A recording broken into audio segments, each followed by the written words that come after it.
En este video se presentan nociones de cinemática por quien les habla la ingeniera Valeria Spargoli. Lo primero que nos preguntamos es ¿qué es la cinemática? Toda la bibliografía coincide en que se trata de la parte de la mecánica encargada de la descripción del movimiento. En este punto decimos, ¿qué significa describir un movimiento? Bueno, dar las ecuaciones, acompañadas o no de gráficos, de la posición, la velocidad y la aceleración en cada instante de un determinado móvil. ¿Y qué es el movimiento? Bueno, decimos que ese móvil se encuentra en movimiento cuando cambia su posición en el tiempo. Si se toma como móvil el auto de la figura, en principio podríamos decir que su movimiento es rectilíneo. Pero ¿qué ocurre si queremos estudiar el movimiento de la rueda? La rueda rota en torno a su propio eje, pero además se traslada, por lo tanto tiene un movimiento combinado de rototraslación. Teniendo en cuenta que la física tiene carácter modélico, se propone una primera clasificación de los movimientos. Los movimientos pueden ser de traslación o de rotación. Los de traslación están reservados mayormente para el modelo de partícula, mientras que la rotación es específica de los cuerpos. El modelo de partícula se puede usar si las dimensiones del objeto cuyo movimiento se está estudiando son muy pequeñas en comparación con el camino que éste recorre. Y un ejemplo de ello es considerar como partícula al planeta Tierra en su recorrido en torno al Sol. Pero si las dimensiones del objeto o del cuerpo y del camino recorrido no son disímiles, de todas maneras ese objeto se puede considerar una partícula siempre que no se tengan en cuenta sus detalles constitutivos, puesto que la partícula es un objeto sin dimensión. Por lo tanto, la partícula es un punto material o punto con masa que resulta útil para estudiar los movimientos de traslación pura. Si se adopta el modelo de partícula, esta es la clasificación más difundida, basada en la forma que tiene la trayectoria. Dentro del movimiento rectilíneo, los tipos más estudiados, por ser también los más frecuentes, son el MRU y el MRV. Dentro del movimiento curvilíneo, los dos más difundidos son el tiro oblicuo y el movimiento circular. Pero aparece un tercer tipo de movimiento que a veces es rectilíneo y otras veces curvilíneo, que es el movimiento oscilatorio, al cual en general se le da un tratamiento aparte. Para describir el movimiento rectilíneo, se adopta gráficamente un único eje coordenado que en general se designa como X para señalar o marcar sobre él las distintas posiciones por las que va pasando el móvil. Si el movimiento es curvilíneo, se estudia en el plano o en dos dimensiones. El tiro oblicuo, también conocido como movimiento de un proyectil, es un ejemplo de ello. En este caso en particular, la trayectoria resulta una parábola con concavidad hacia abajo. El movimiento se considera circular cuando la trayectoria que describe la partícula es una circunferencia. La Luna puede considerarse una partícula en su movimiento en torno a la Tierra. Estrictamente hablando, la trayectoria que describe es una elipse, pero puesto que la diferencia entre los dos ejes de la elipse, el mayor y el menor, es pequeña, en física modelizamos a dicha trayectoria como una circunferencia. Un resorte fijo en un extremo le genera al objeto que tiene colgando en el otro extremo un movimiento oscilatorio. Veamos a continuación algunos conceptos fundamentales para la mecánica. Dos conceptos que siempre se confunden son observador y sistema de referencia. Mirando esta imagen, una persona que está viendo televisión, ¿les parece que es un observador desde el punto de vista científico? La respuesta es que no, porque para ser observador no alcanza solo con estar mirando, sino que además hay que dar una descripción del movimiento, pero una descripción en términos matemáticos, con ecuaciones o gráficos matemáticos en coordenadas cartesianas. Por lo tanto, observador es quien describe el movimiento. ¿Qué es la posición?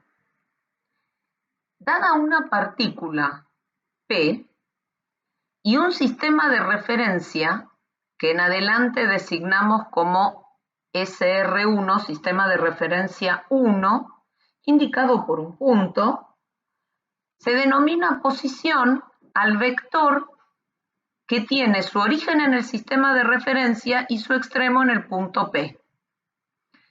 ¿Qué ocurre si cambiamos el sistema de referencia? Por ejemplo, tenemos otro sistema de referencia 2. Entonces lo que ocurre es que la posición cambia. Se designa con R con una flecha arriba, R vector, al vector posición o a la posición de la partícula. Una pregunta clave que nos hacemos acá es, ¿de qué depende la posición? Bueno, depende de dónde tomemos el sistema de referencia. Se estudia el movimiento de la pelota que se considera como partícula. Los observadores son las personas que están en la tribuna o en el estadio siempre que estén en reposo, porque los observadores que nosotros consideramos son inerciales, en reposo o en MRU. En general, por ahora los tomamos en reposo.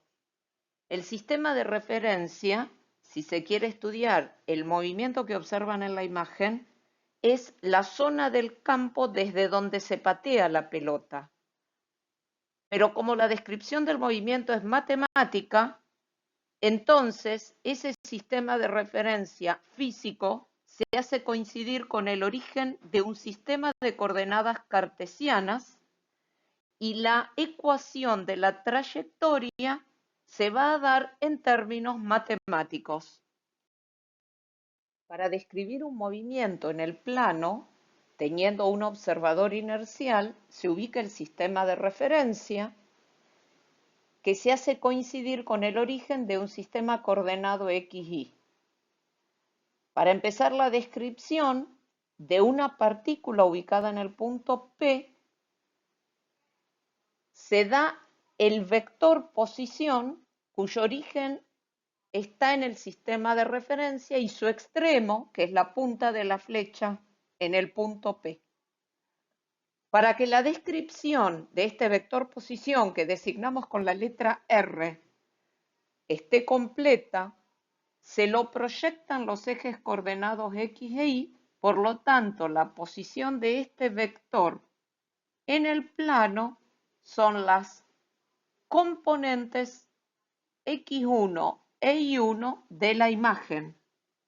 Pero estas componentes del vector coinciden con las coordenadas del punto P. Es por eso que la posición se puede dar en forma vectorial mediante las componentes del vector R o en forma escalar mediante las coordenadas del punto P. El subíndice 1, 2, 3, acá en este caso se tomó 1 como ejemplo, da cuenta del instante en el cual se estudia la posición de ese punto, en qué instante del movimiento se está describiendo esa posición. En la imagen de la figura, ¿pueden decir cuál es la posición de la partícula P? Hay dos formas de indicarla, una que se denomina vectorial y otra escalar. En la primera, se indican las componentes del vector posición R mediante un número acompañado de un signo, en este caso positivo, y el respectivo versor. Cada término, además del signo, el número y el versor, debe tener la unidad de medida, metro en este caso, que puede estar señalada dentro del propio término o afuera factor común. Mientras que en la forma escalar basta con indicar las coordenadas del punto P. Consideremos como ejemplo la escuela número 4 de la ciudad de San Nicolás de los Arroyos, ubicada en la esquina de Avenida Falcón y calle Maipú. Tomemos como partícula el auto señalado en rojo y como sistema de referencia 1 la camarita que ustedes observan en el círculo naranja. ¿Cuál sería la posición del auto respecto del sistema de referencia 1? El vector celeste que ven ahí. Pero si el sistema de referencia fuera el semáforo y lo cambiamos, entonces cambia la posición del auto. Para trabajar, nosotros, como usamos el modelo de partícula, consideramos al auto una partícula, tomamos el sistema de referencia, que lo indicamos como un punto ubicado en el mismo plano que la partícula, y un sistema de ejes coordenados de manera tal que el sistema de referencia quede ubicado en el origen de ellas, y a partir de ese plano indicamos cuál es la posición de esa partícula como un vector, que en este caso queda en amarillo, ubicado sobre el mismo, es decir, sobre ese plano coordenado. La trayectoria es conocida como el camino que recorre la partícula, pero formalmente podemos decir que, dado un observador, la trayectoria es la sucesión de vectores posición. En la figura también está representada una trayectoria sobre la cual se toman 3 puntos que indican 3 posiciones sucesivas por las que pasa la partícula que recorre dicha trayectoria. La pregunta es, ¿qué tienen en común los vectores posición de la figura o posición de cada uno de los 3 puntos? Se puede observar que la coordenada X de cada punto, es decir, la abscisa de cada punto, varía.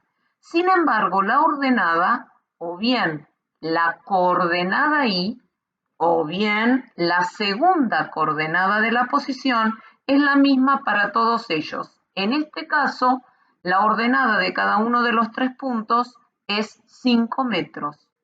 Cuando eso ocurre, al movimiento se lo reconoce como movimiento rectilíneo. Cuando el movimiento es rectilíneo en una dimensión, consideramos que la ordenada, o sea, la coordenada Y de cada punto vale 0. Y no nos complicamos la vida dibujando o representando el movimiento en un plano. Alcanza con un único eje coordenado, que en general es X, para representar las posiciones que va tomando la partícula en su movimiento. Mientras que si el movimiento es en 2 dimensiones, sí necesitamos 2 coordenadas de la posición para representarlo, las rectangulares para el tiro oblicuo y las polares para el movimiento circular. Espero que hayan podido tomar nota de estos conceptos y los invito a seguir en el próximo video.